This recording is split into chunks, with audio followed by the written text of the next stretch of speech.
Eden গার্ডেন্সের বুক চিরে এক ঝড় উঠেছিল। অভিষেক শর্মার রুদ্ররূপ কলকাতা নাইট রাইডার্স বোলারদের মনে ভয়ের মাতম তুলেছিল। তবে পূর্ণতা আসার আগেই সব শেষ হয়ে গেল। বিতর্কিত এক সিদ্ধান্তে 48-এই থেমে গেল অভিষেক তাণ্ডব। আক্ষেপ ছিল, শুরুর দিনটা ছিল বিবর্ণতার ঢাকা। অভিষেক শর্মা সবকিছু জমিয়ে রেখেছিলেন, সুযোগ পেলে আক্ষেপে মোড়া ক্ষোভটার বিস্ফোরণ ঘটাবেন। ভাগ্যদোষে সেটা রোশানলে পড়তে হলো কলকাতাকে। ব্যাটটাকে তরবারি বানিয়ে আবার শাসকের আসনে আসীন হলেন অভিষেক। ইন্ডিয়ান প্রিমিয়ার লিগের এবারের আসরের প্রথম ম্যাচটায় হারের তীব্র যাতনা সইতে হয়েছিল সানরাইজার্স হায়দ্রাবাদকে। হারের পেছনের বড় কারণ জুড়ে ছিল অভিষেকের ব্যর্থতা। এই দলটার জয় পরাজয় অনেকটাই তো তার উপরই নির্ভরশীল।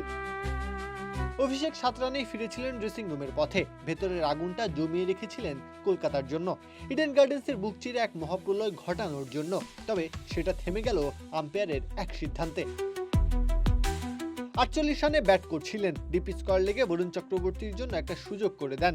দুর্দান্ত দক্ষতায় বরুণ ক্যাচটাকে তালুবন্দি করেন, যদিও ধোঁয়াশা ছিল। বলটা সরাসরি তার হাতে পড়েছিল তো। থার্ড আম্পায়ার নিতুন মেনন সেটাকে পুঙ্খানুপুঙ্খভাবে দেখলেন, ক্যামেরার বিভিন্ন অ্যাঙ্গেল কাজে লাগিয়ে যাচাই করলেন বলটা মাটি ছুঁয়েছে কিনা। তবে কিছুটা ধোঁয়াশা রেখে নিজের সিদ্ধান্ত জানিয়ে দেন তিনি। স্ক্রিনে ভেসে ওঠে আউট সিগন্যাল। মন না চাইলেও মাঠ ছাড়তে হয় অভিষেককে। কলকাতাও যেন হাফ ছেড়ে বাঁচে। যে ঝড় অভিষেক শুরু করেছিলেন সেটা এমনিতেই বড় ক্ষতি করে ফেলেছিল।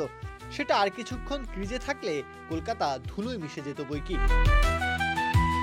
প্রত্যহ কাব্য, খেলা ৭১।